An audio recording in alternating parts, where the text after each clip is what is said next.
Tatlong sentenaryo ng Taguig ang pareho nakatanggap ng centenarian birthday cash gift ng tig 100,000 piso mula sa lokal na pamahalang lungsod ng Taguig. Ayon kay Taguig City Mayor Lani Cayetano, ito ay bahagi ng Caring City agenda ng lungsod. Ang mga nagdidiwang ng kanilang karawan ay sina Antoninia Alano, 100 taong gulang, first grant mula sa Barangay Bagong Bayan. Pangalawa si Antonia Gabieres, 103 years old, fourth grant ng Barangay Hogonoy, at Maria Quinta, 101 years old, mula sa Barangay North Danghari.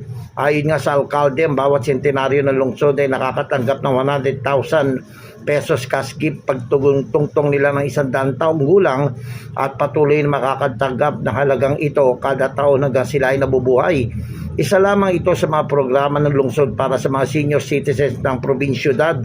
Ayon sa kanilang age bracket, nakakatanggap ang Taguigueño ng senior citizens mula 3,000 pesos hanggang 10,000 pesos bilang birthday cash gift. Nakakatanggap din sila ng libreng gamot para sa mga sakit tulad ng diabetes, high blood at asthma, libreng nursing services sa kanilang tirahan, libreng wheelchairs, canes at hearing aid. Ako, si Jojo Sikat, walang inaatas ang balita.